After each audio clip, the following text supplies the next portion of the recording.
दुर्योधन।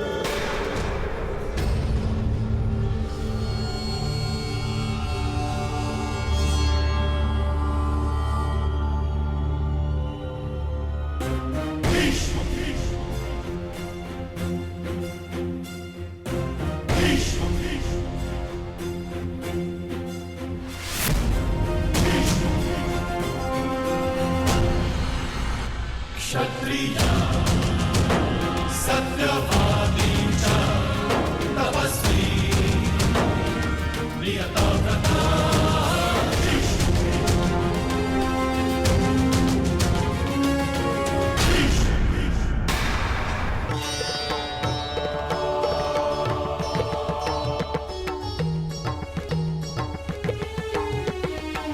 ठहरो दुर्योधन।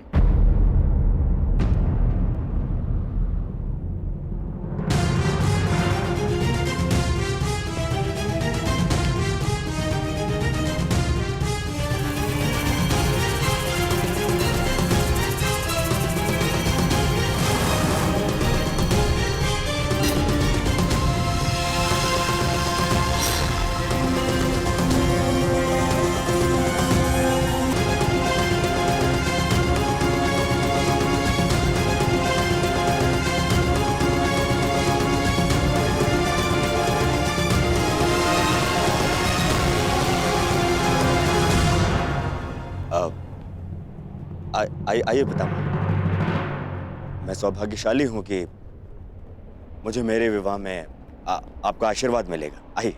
तुमने ये सोच भी कैसे लिया दुर्योधन कि तुम बलपूर्वक विवाह करोगे और मैं आशीर्वाद दूंगा?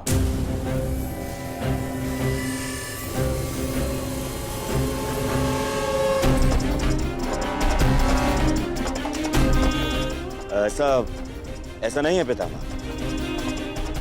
ये विवाह भानुमति की सहमति से ही हो रहा है।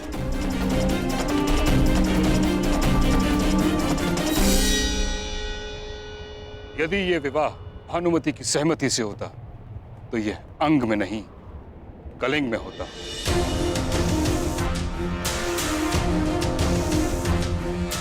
तुम्हें हरण करने की आवश्यकता नहीं होती दुर्योधन।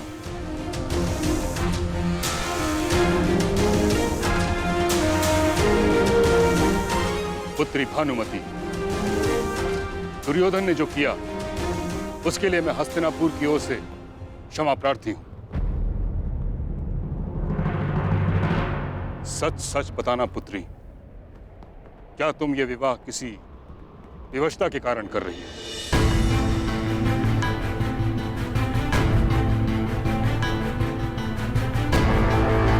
स्वयंवर में जो हुआ हुआ, परंतु इस समय भीष्म तुम्हारे सामने उपस्थित है। किसी से भयभीत होने की कोई आवश्यकता नहीं। यदि यह विवाह तुम्हारी सहमति से नहीं हो रहा तो मैं वचन देता हूं कि तुम्हें सम्मानपूर्वक कलिंग वापस भेज दिया जाए।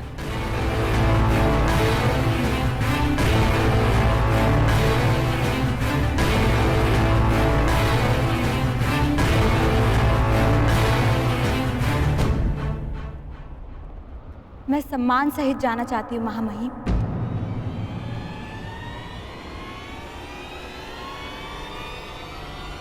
परंतु कलिंग नहीं, हस्तिनापुर।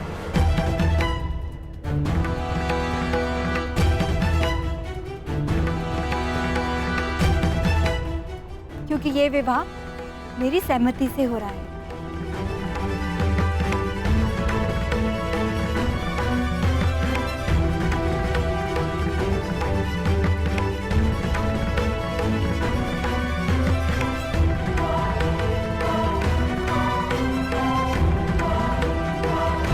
तो आप मुझे आशीर्वाद देंगे ना पितामह, और मित्रकर्ण को भी। मेरे साथ साथ आज वो भी दंपत्ति जीवन में प्रवेश कर रहा है।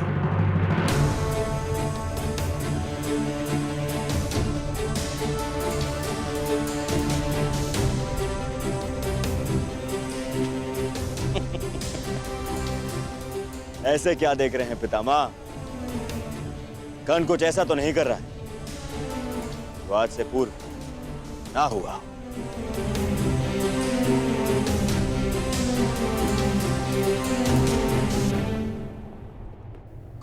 ऐसा ही कुछ कर दिया जो आज से पूर्व नहीं हुआ।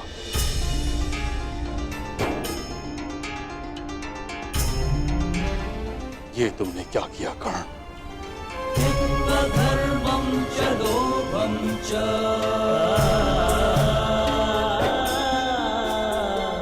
मोहं चोऽध्यमस्थितः।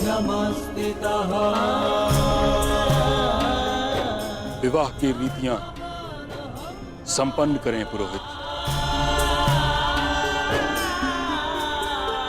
यतो धर्मस्ततो जयः।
आइए।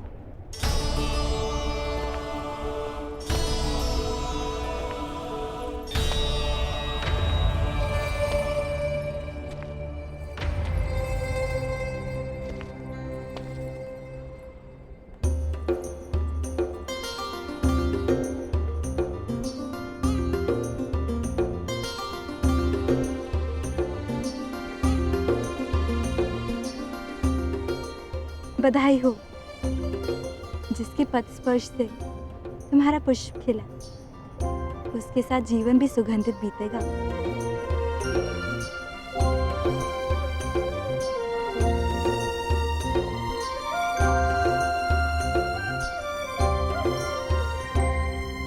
अंगराज कर्ण,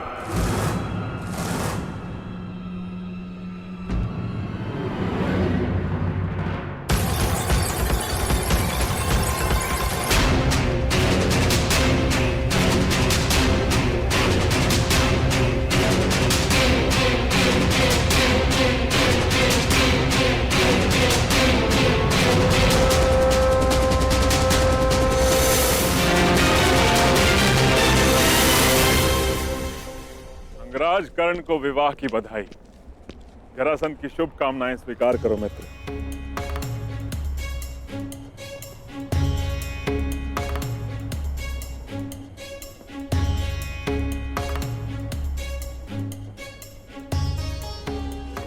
आमंत्रित किए बिना ही आप यहाँ आए हैं मगध नरेश, तो स्पष्ट है कि आपका यहाँ आना केवल बधाई देना नहीं होगा। इस पूरे संसार में अकारण कुछ भी नहीं होता अंगराज। अगर जन्म का कारण होता है तो मृत्यु का भी कारण होता है।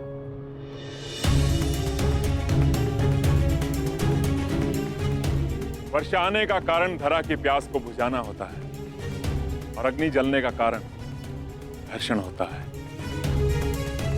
और दो लोग मित्रता भी इसी कारण से करते हैं, जो अपने शत्रुओं से अधिक बलशाली बन सके।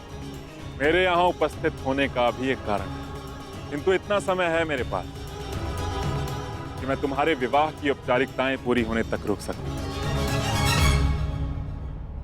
विवाह करो, कारण उसके पश्चात बताऊंगा।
भगतग्राम जा रही हूँ। मेरी चिंता मत करना,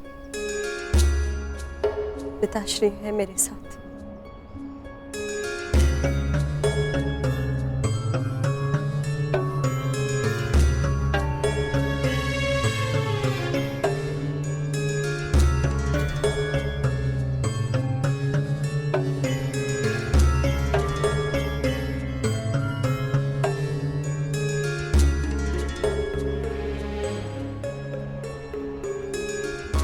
क्षमा करना कर्ण, सुप्रिया को माला देने से पूर्व मैंने उसमें से ये पुष्प निकाल लिया।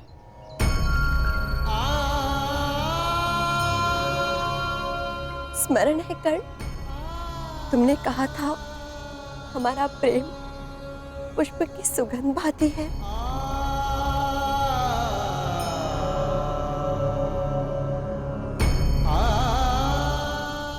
सुगंध जिसे केवल अनुभव किया जा सकता है, स्पर्श नहीं किया जा सकता।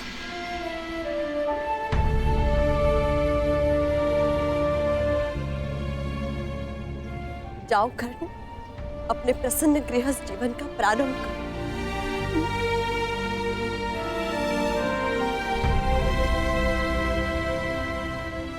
पता नहीं क्यों ऐसा नहीं लगता कि ये हमारी अंतिम भेंट है।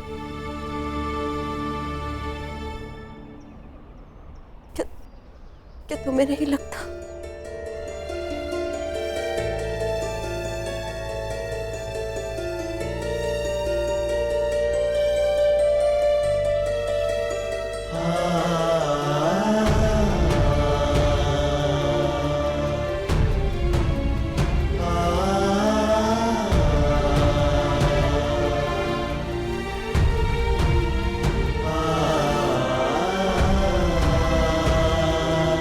मैंने सदा तुम में अपना नायक देखा है,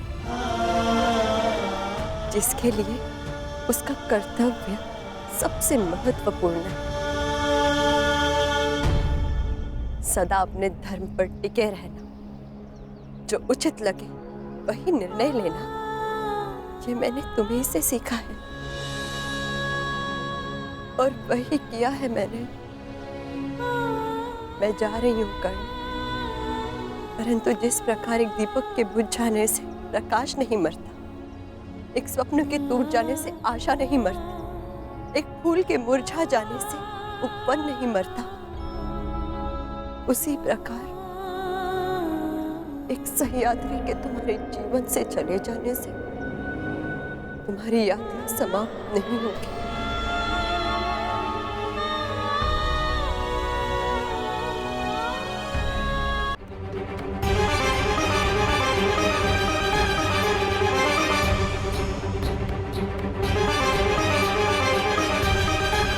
मुरझाए पुष्प की सुगंध पुष्प को खो देने का स्मरण कराती है। हमारा प्रेम सुगंध बनकर नहीं, एक पीड़ा, एक वेदना बनकर हमारे हृदय में हमेशा रहेगा।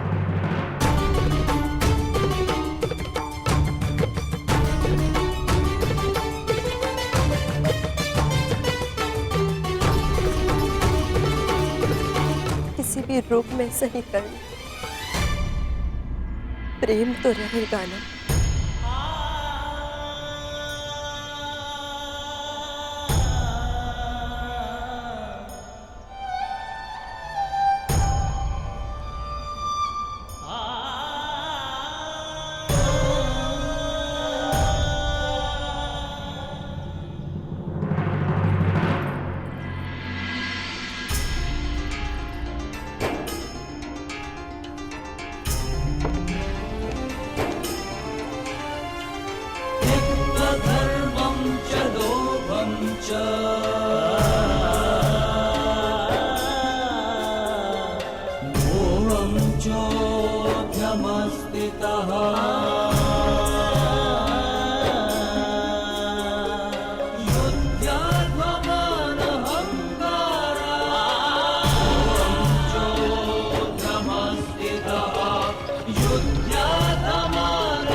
अपने आने का कारण बताइए मगध नरेश।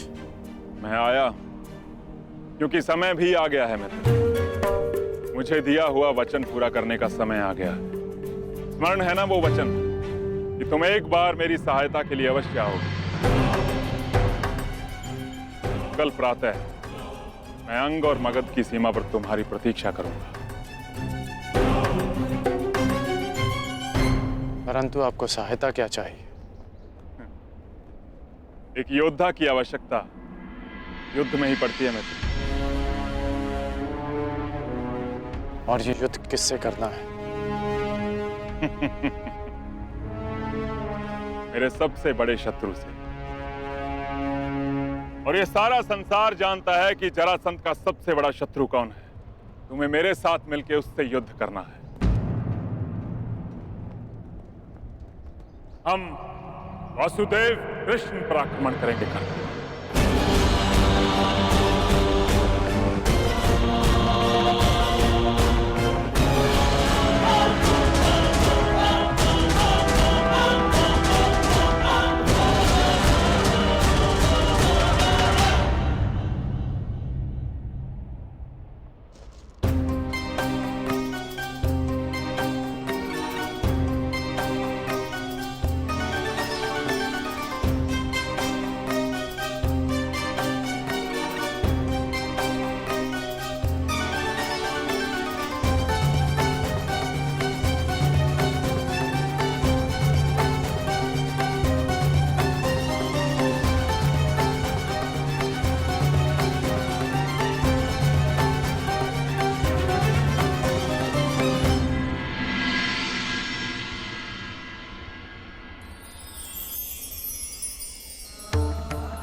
आप प्रार्थना करते हैं राधे?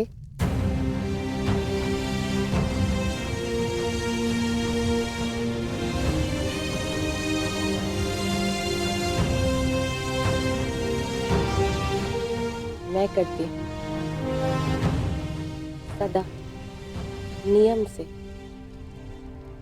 और एक कुंवारी कन्या की प्रार्थना सदा उसके पति के विषय में होती है। तो क्या मांगा आपने अपनी प्रार्थना में? यही कि मेरा पति ऐसा हो जिसके सामने आते ही मेरा शीश आदर से झुक जाए और जिसके विषय में सोचकर गर्व से उठ जाए। परंतु हर स्त्री की भांति मेरे मन में भी चिंता रहे कि मेरे आराध्य मेरी प्रार्थना सुनेंगे या नहीं। जो पूछना चाहती हैं स्पष्ट रूप से पूछिए।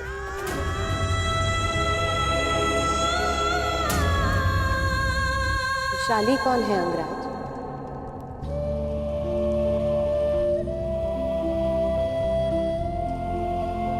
और उससे आपका क्या संबंध है? हम दोनों का विवाह नियति का एक ऐसा मोड़ है जिसकी मैंने कभी कल्पना नहीं की थी। क्योंकि जिस मंडप में हम दोनों का विवाह हुआ उसी मंडप में वैशाली और मेरा विवाह होना था। मैं तुमसे विवाह करना चाहता हूं। पहली बार वो मेरा घर नहीं, हमारा घर। सूर्य को साक्षी रखकर वचन दोकर कि तुम सुप्रिया से विवाह करोगे। ये सूत पुत्र राधेकरण वचन देता है कि मैं सुप्रिया से विवाह करूंगा। वैशाली का प्रेम मेरे हृदय में हमेशा रहेगा।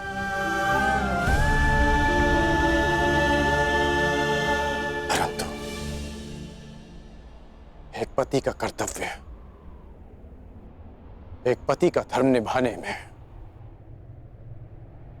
कर्ण कभी कोई त्रुटि नहीं करेगा।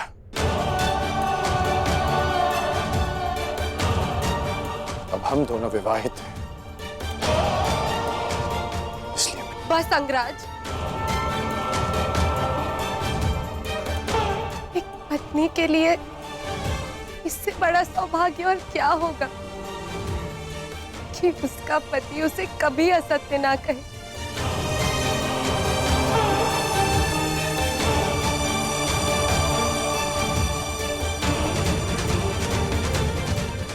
मेरे आराध्य ने मुझे मेरी पूजा का फल दे दिया। अंगराज, आपको भी उसी आराध्य की पूजा करनी चाहिए। प्रतीत होता है कि आपके आराध्य बड़े शक्तिशाली हैं। कौन है वो?